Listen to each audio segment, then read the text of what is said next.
Hi, my name is Elliot Moss, and stay tuned to watch my interview on Música.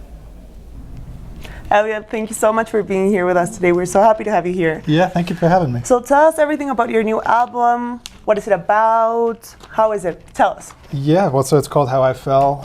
It's sort of like the main theme behind a lot of the songs is this idea of nostalgia being kind of a bad thing because you're comparing everything now to how you felt as a kid, and like happiness, for example, is like you're just chasing that kind of same excitement that you had about like a snow day or something as a kid. Now as an adult is like such a weird, hard thing to do, and so it kind of takes you through this idea that, you know, maybe it's not like it's like that was better, but that was just different, and kind of like growing up a little bit, even though it's hard sometimes. And talking about you as a kid, where does your passion for music come from?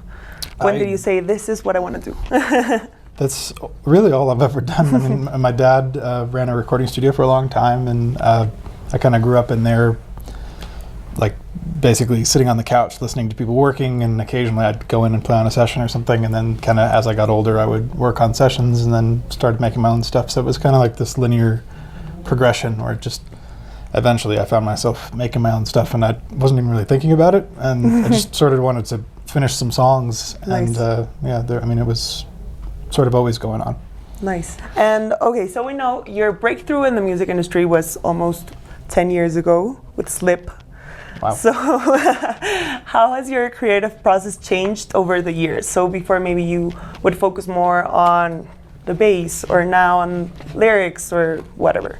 I mean, like I'd say the biggest change between the previous stuff and the new record is like, I always start a song because I need to like figure something out, or, you know, there's a really specific thought in mind that's making me write it.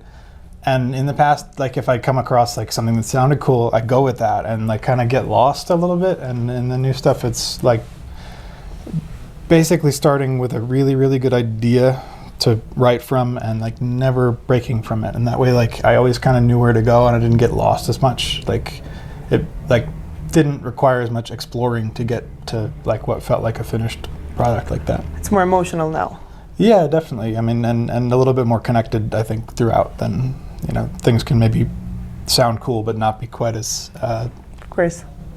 And so far, which one of your projects has been the most fulfilling one, the hardest one to complete, and your personal favorite?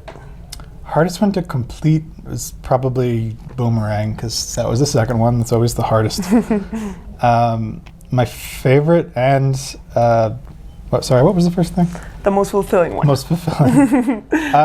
Well, probably the new album for both of those. I mean, it's like I always told myself, oh, I'm gonna like, you know, stick to the script and like, you know, really make sure everything that isn't getting lost, and it kind of can, I guess, in some of the old stuff. And this it's the first time I feel like it really made it to the end without like, you know, going off somewhere else just because it was sort of fun. I mean, I resisted it this time. I like it.